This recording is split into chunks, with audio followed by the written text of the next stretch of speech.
So the purpose of today on our episode is to kind of lay out all the gear, the options that are available for going in early spring to do some scouting to potentially set up trail cams and the products that we use in order to be able to do that. And so what I'm going to do is I'm going to kind of break down all the gear here, show some different options, and then pack the pack and give you an idea as to what it takes to get into the high country in Utah or Colorado, Wyoming, Idaho, you name it, and to be able to be comfortable and have some nice amenities.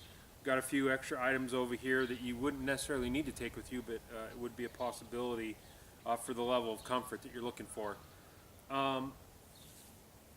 So basically, when we're going into a new area, the key ingredient is to get back in away from everybody else. Most people typically go about a mile to a mile and a half away from their vehicle. And so in order to get away from them, you've got to go that much deeper. And one of the best things, one of the most essential tools is a good spotting scope. We have phone scope here. We hook up the phone onto the scope, and then we've got a digital button right here that we, through Bluetooth technology, we're able to turn this on and push this white button, and it takes pictures or video, whichever we set up to do. So the idea of what you're going to do is you're going to go back into an area where you know there are bucks, or you've heard that there are bucks, and you're going to set up where you are, your camp is down out of the wind, out of the area that you're going to be hunting potentially that fall, and you want to get up on a ridge and drop down a ridge so that you can see into multiple basins or one big basin, and just start glassing. Get up at the very top, just start watching throughout early morning, early evening for 2 days, locate some bucks, a bachelor group of bucks, and then just try, or bulls, whichever you're going for, and pattern them for those 2 days. Figure out where they're at, figure out where the bachelor group's hiding, where their bedding area is, where the water source is. Watch them go back and forth, keep an eye on that. And then somewhere in the middle there's two things you need to do when you set up your camera. The first thing that you need to do is you need to be able to have a product that the animals can smell from a far distance. We use Big & J products. This one right here is a corn mixed meal. It's very strong smelling. It works out really well. Basically what we do is we take a gallon bag, Ziploc bag, and fill it up. The reason why we use this is because it has a high volume of aroma in it. The scent carries farther, so we allow for the thermals. Once we find a located area where we've seen the bucks travel for 2 days, we're going to dump a gallon size Ziploc bag in that area in front of the camera, and then we're going to put a mineral salt next to it. The purpose of these two items are, number one, to get their attention with smell through their nose. We want them to come in and say, hey man, what's that sweet smelling stuff down there? Obviously there's not corn and some of this stuff up in the woods, but we have been in the back country, we have tried this out, and it works. It's very efficient. And so what this does is the smell gets out, they can smell it, they know where to go, they get to it. Once this is gone, which takes a matter of 2-3 weeks, that's where the trophy rock comes into play. And essentially what the trophy rock is it's just a mineral lick that's got a bunch of minerals in it, and the animals will hit that. I've got moose on trail camera that will sit there for 15-20 minutes at a whack, and you can see elk and deer in the background trying to move into the salt lick, and they end up walking away because the moose are there. But it works extremely well. You get repeat customers. They're going to keep coming back and hitting it. So the purpose of this whole thing is A, locate them, and B, get them where you want them so you can get the pictures. So once you've got that done, one of the things that you may want, it just depends on you. Sometimes, depending upon the hillside or whatever, I obviously wouldn't take all of these, but you may want to take 1 or 2 tree steps so you can get your camera you know, if you set this waist height into the tree, you can step on it, and you can reach up another 4 or 5 feet, get your feet 8 feet, your camera, excuse me, 8 feet off the ground. One of the problems that I have with my trail cams last year is the moose and the elk, the cows especially. They want to lick the camera and smell it. I'm not exactly sure. Trying to figure out what it is at night. I know they can see some of that flash. And so if you can get it a little bit higher up and angle it down, it'll help you get a good vantage point of what's going on. You don't want to make the angle too steep. You're just going to have to play with it and figure it out. But a tree step's just one way to get a little bit higher so that the animal isn't right in front of the camera and messing up your pictures. They either flood out the picture with during the night with the flash, or they get so close to it during the day or whatever, they black it out. So that's just a little tip that you can take 1 or 2 tree stand steps and just get a little bit higher up, and then use a stick. And the way that we mount ours is we take a bear box, security box, and we put it to the tree, and we use 4-inch lag bolts, and we bolt it into the tree, and we'll use a stick or something behind it to keep it so that we can angle it out a little bit, kind of as a shim at the top. Very effective. You get great pictures. One thing that you want to remember is the traveling of the sun. You always want to set your camera up, preferably shooting to the north.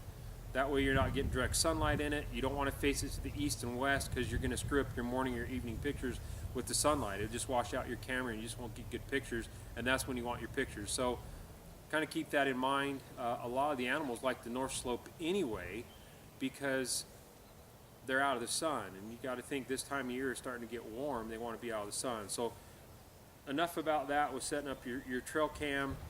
Put some comments down on the bottom there if you got questions, stuff, and we can work through it together and see what we can come up with. The pack that we choose to go with is the Everly Stock X2. It's about a $300 backpack, $200 backpack depending upon where you get it. It's perfect for 2 or 3 days for doing what we're doing. And so one of the first things I'm going to put in there is the trophy rock, just to get it out of the road.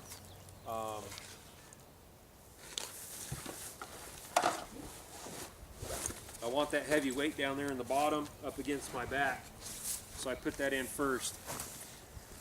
Then I'll get a box of J&J and put that in, and later on I'll go up and put some melt down when I go up to check the camera and change out batteries after about a month or two, when we start getting into June, July.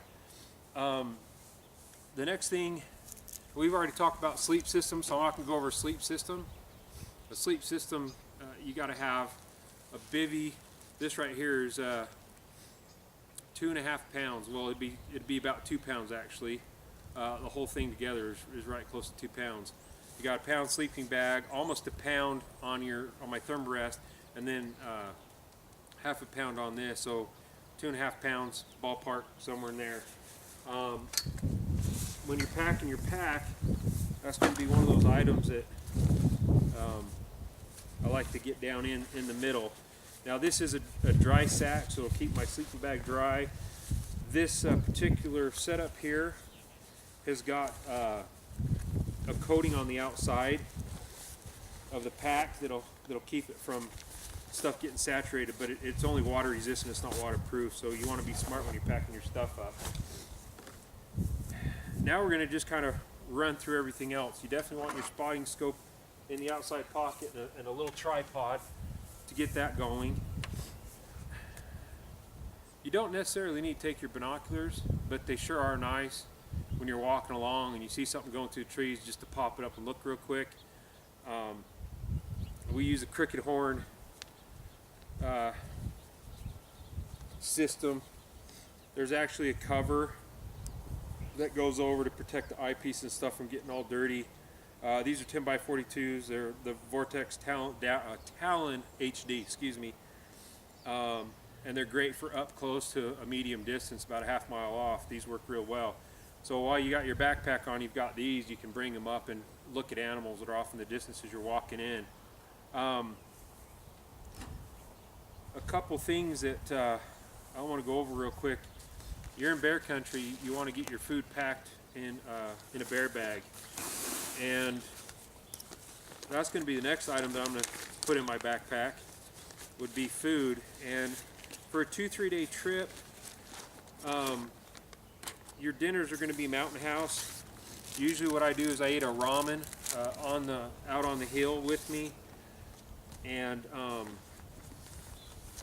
for breakfast I'm going to go with like an oatmeal of some sort. That's what I have for breakfast. For a midday snack, I'll do granola or do one of these chews, and then we like to take these blocks. These blocks are real good energy boost.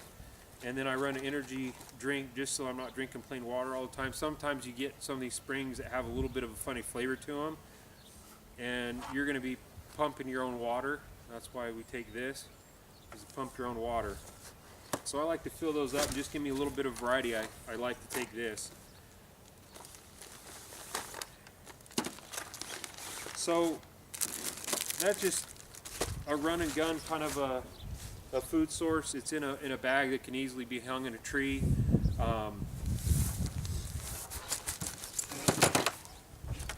We take a rope that we can throw up into a tree with a stick, get it hanging over a branch just a couple feet out away from the main trunk, out towards the end, and we use this tie off on a tree on the other side, and that's how we hang our bear bag. If you guys don't compartmentalize and make it real easy, this is toothbrush, toothpaste, chapstick, and a package of gum. I always take that with me. I want good clean teeth. I can chew gum, and that'll save me a little bit of water. I don't want to disregard the fact that I'm sweating and dehydrating, but when you're sitting there and it's getting warm and you're trying to glass, it's just nice to have gum just to keep your mouth nice and wet and moist. And chapstick, number one, protection from the wind, from the sun. It's just nice to have chapstick, and these help to compartmentalize everything.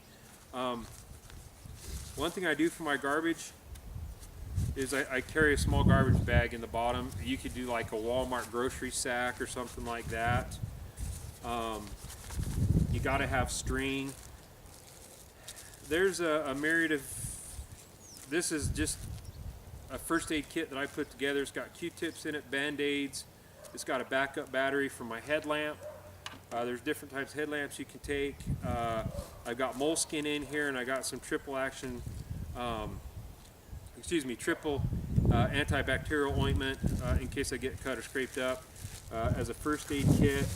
I also have a foot kit here, but I don't really need this. It's just an option. If you are wearing new boots, you're definitely going to want one of these. If you don't, and you wear broken, boots that have been broken in, they're ready to go, I'd wear them around the house for 2 or 3 weeks before you actually go climb the hills, or you are going to be wishing you had one of these.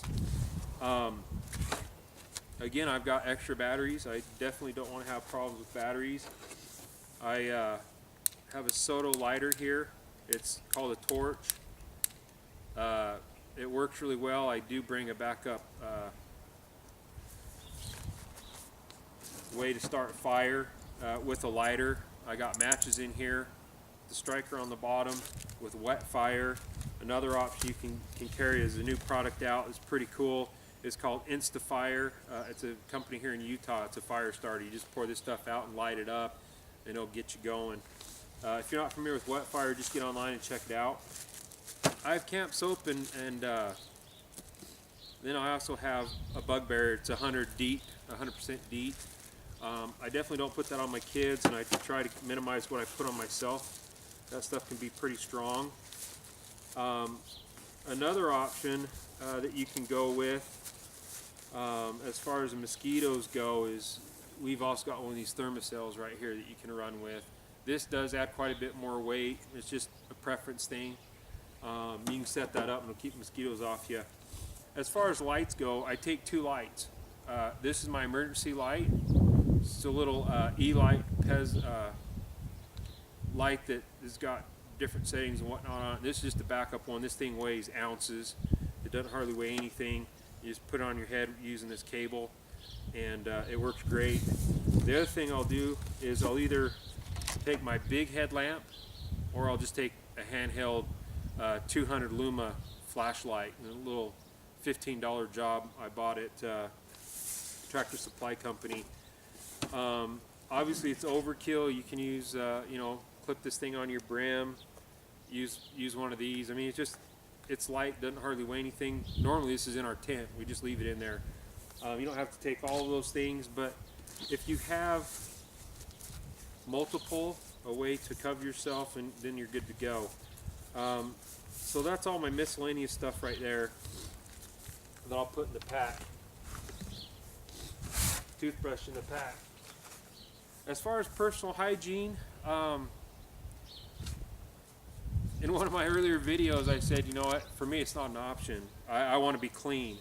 And so I have a pocket shower, and this thing works really well. Yeah, it takes a couple hours during the day, but when I get back into camp in the evening, I've got this set out in the sun. It uses the sun's to heat the water, the energy from the sun. It's a black bag, and it'll heat the water up and make it nice and warm, so I can take a warm shower in the evening just as it's getting dark before I eat dinner. That way I stay nice and clean. Now you can get these wipes and use some of these wipes. The only thing I don't like about the wipes is if it's not killing the bacteria on your body, the funk is, you're just covering the funk, and you're eventually just going to really get stinking. And when you're 5-10 days out, this is pretty nasty. This ultimately is the way to go in my opinion, but that's up to you. Again, Sea to Summit product, we use a lot of their stuff. Put that in the pack. Again, just, it's got to be covered. You got to deal with it. Toilet paper and a shovel. You got to have them. You got to dig yourself a cat hole, and if you need toilet paper, well, it's nice to have some. If nothing else, you can use it for a pillow. All kidding aside, though, I really think it's important. There's nothing that I like to see out in the woods when I come walking. Nothing more like to see out in the woods when I come walking around a corner and somebody's backed up against a tree or something and just left a pile there with the toilet paper going across the countryside. I think that's crappy to do. Have a little respect for Mother Nature and for other people. Use a shovel, bury it when you're done.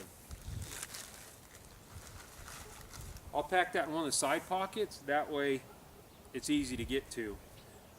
Any medicines or anything you use, I just simply have this inhaler just to remind you, you know, a little hip belt pocket, just slap that in one of those.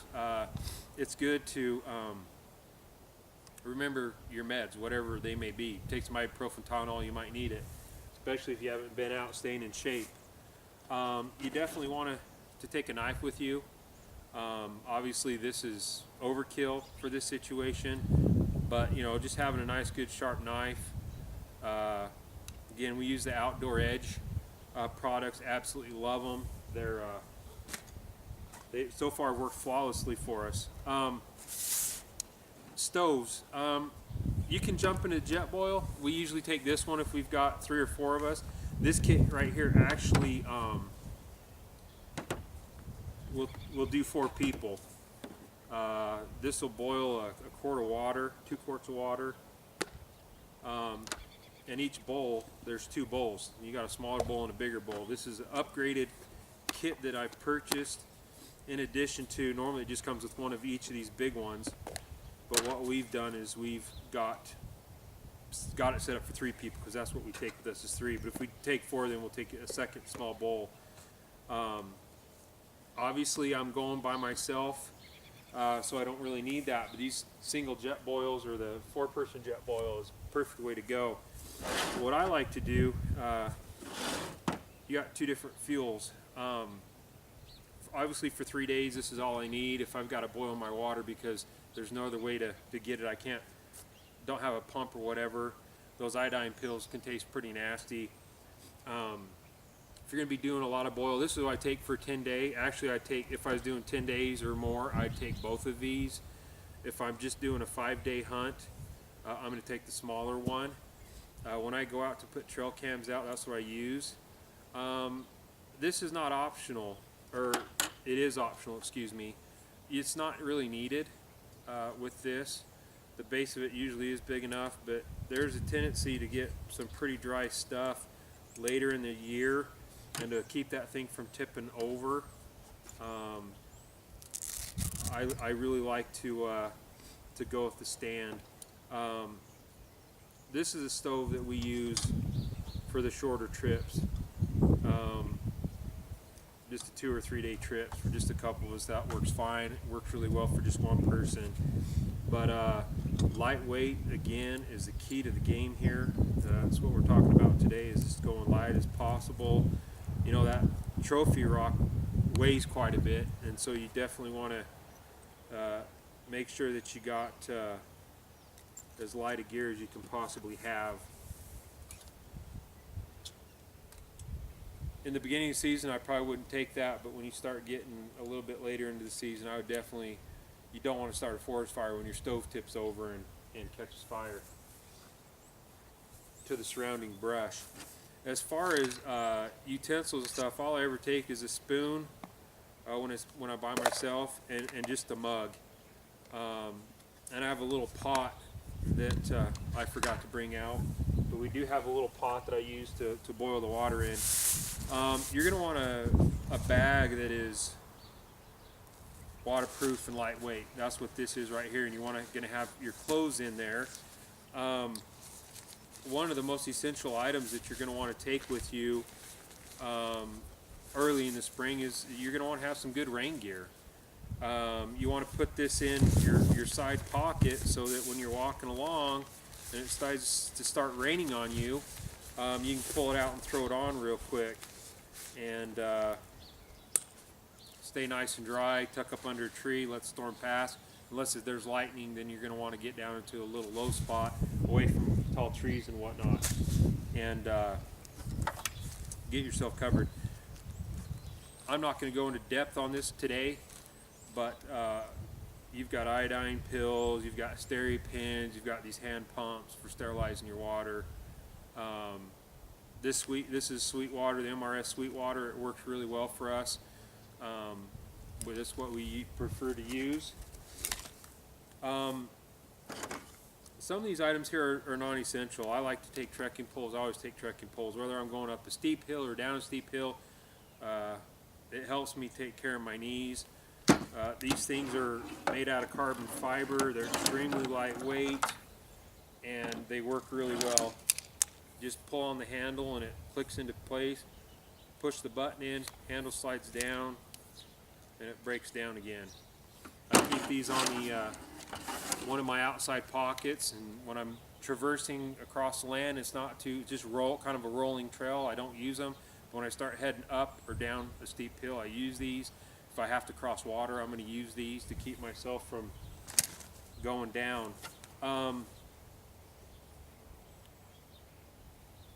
Firearms can be a touchy subject. I do carry. There are bears where we hunt, and we've got to have some protection. So when I'm out putting trail cams up and whatnot, I've got food, 50, 60 yards outside of camp. I want to be able to protect myself against an animal. Again, we've already kind of talked about the spikes. If you just take one tree stand, you can screw it in. A tree stand step, you can screw it into the tree. You can get up a little bit higher and then aim that camera down so you can get a good picture, and you don't have the animals up in the camera messing with your pictures and ruining your pictures. If you get a bull or a deer or something that comes in, you want to be able to get pictures of them. You don't need a cow over there in front of the camera blocking the shots, or you don't need a doe in front blocking the shots for a big buck. So a little tip there, get a little bit higher up. If it's mosquito season, you can go either way, spray or this. This is a bit heavier. It is nice to have if you have it. One of the other things that we really love is Goal Zero. This particular one has got 2 solar panels in it. You don't want them to get scratched up. I have a nice microfiber cloth in there to protect them. There's a magnet closure that holds that closed. The purpose of this is to charge up batteries. There's a battery pack here, and I've got an extra battery pack here. And what those allow for us to do is when we get into camp in the tent at night, instead of wasting our batteries in our headlamps, and we can use these, and we can put this up in the gear loft in the tent, and it'll shine down what we're doing and cover that. It can be set up These things will adjust, wrap around. You can wrap it around a tree in an area where you're trying to cook your food, and they work out really well. Let me get that turned on. So I've got 2 of them. They work well. The other thing is this has a USB that you can plug in and you can charge your phone. So if we're doing a lot of pictures, a lot of recording for the cameras, then we're able to charge up the cameras as well by utilizing the system. These things don't hardly weigh anything. The package altogether is about 2 pounds, so it does add weight to it, but the trade-off, we've got to have the batteries. So the trade-off to it is a choice that we decide to carry it because it does work extremely well for us. It's very effective. So we got to be able to charge the batteries for the camera, and we've got to be able to have light.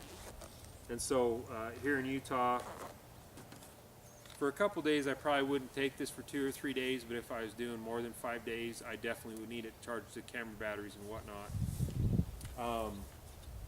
And then the last thing is, this is just a steel nylon cover for the backpack. This will do a 40-60 liter backpack, which is more than enough to cover that. That pack right there is probably going to weigh about 25 to 30 pounds when all said and done. Of course, half that weight is going to be in the trophy salt, the salt lick. That's going to be the heaviest part. Before you go into an area, you want to be able to get on Google Earth. You want to be able to look the area over. You're going to want to get some 7-minute maps and look at those and kind of figure out where potential springs could be that are efficient for you to get to and back without losing or gaining a ridiculous amount of feet. You know, you don't want to have to drop 1,000 feet off the hill or go up 1,000 feet to get to a spring. You're going to want to be fairly close to a spring, preferably a couple hundred yards. The plus with that is you probably got animals that are going to go to that water and drink out of it anyway, and so it kind of helps you to set up, especially in Utah as the summer progresses. You're able to be close to that water, you know where that water source is, and you're able to keep an eye on that water source. Some of these water sources will dry up by July. Some of them will make it through until September. But just find a good water source that you can utilize, but that the animals will utilize. But you're going to want to be a couple hundred yards away from there so that you're able to not blow a bunch of sin in there and keep those bucks or the bulls that you're trying to hunt to come in there and drink water. Again, it's all relative to what you're trying to do. You know, this is just fun. We enjoy doing it. We're bringing this to you just so that you can kind of see how we do it, the kind of gear that we use to do it, and the stuff that you're going to have in order to make it happen. And we've got a bunch of trail cam pictures of some awesome animals throughout the years. It's a lot of fun what you see. Sometimes it'll blow your mind at what comes in. We had a trail cam set up last year, and we had a cougar come in to the trail cam, and you're starting to see more and more guys post those kinds of things up online, and I think it's pretty sweet to be able to get that and to be able to get out into Mother Nature and to be able to enjoy the outdoors. Please like and subscribe. Throw comments down the bottom. You know, if you guys want to have a conversation about any of this stuff, or you've got questions, ask. We've been doing it for a while.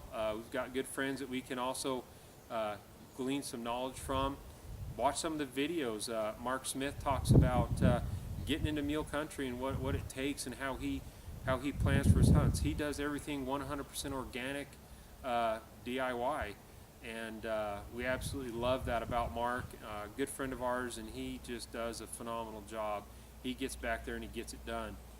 Anyway, thank you for watching. Like and subscribe, and we'll see you guys next time.